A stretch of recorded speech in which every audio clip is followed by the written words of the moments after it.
Lugazi Asea Johnbosco Ozuma si musanyufu ne bannabyabufuzi balumiriza okuwuddiisa abantu ku nsonga za trade order nti ne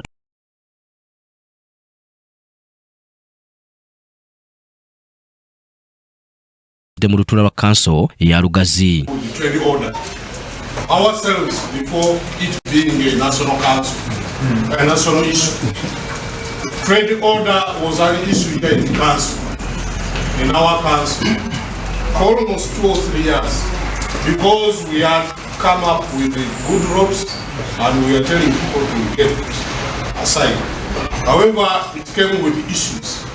It came with issues. But now, trade order is in reality. Facts are facts. It is now national.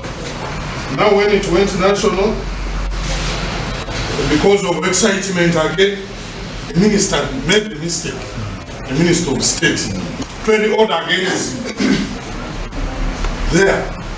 But now, how should we implement it? Ono bw'atasaba Nalugazi okugoberera amateeka balimo kukosebwa n'ebikwekweto. Just organize yourself where you are and be in a place where you are not really coerced or a place where you are not disturbed. So, Mr. Speaker, honorable councillors, the issue of trade order, everyone wants to work in an organized place. And it's not only going to be on business, it is coming on border stages.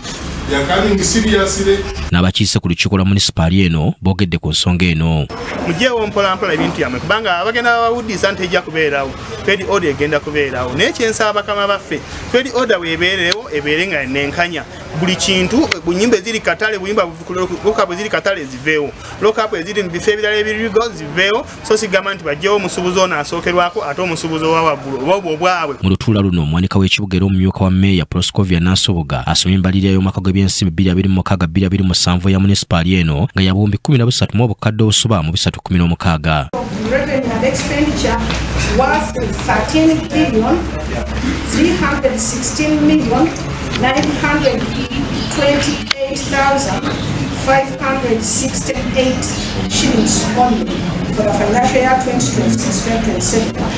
This is in line with the second budget call, school circular, for the financial year 2026-2027 issued in accordance with the abakiise kyokka balina ebintu ebyenjawulo basonzeeko ebisobola okuvaamu omusolo oguyimirizaawo emirimu egya munisipaali y'e Lugazi. Because of those trucks, they park there without indicators, without showing any caution that here a truck has parked. The business is abadde ku main mu grade A mu central business district ate nga zaagenze wansi mu grade B. Nteekateeka eyo omuntu asangiddwa nga yagerekerwa omusolo nga gujja gwa grade A ate kati saa zino mu grade B. Nsaba municipal council ekole n'ongoosereza mu amendment mu kuteekateeka omuntu. Nampala w'abakozi ba gavumenti mu kitundu kino Juliet Nakawuka atangazza ku nsonga y'emisolo. Mention of the location of your business, it will automatically give the assessment. So therefore, this person cannot continue being charged for having business on Kampala when the physical location is Namengo.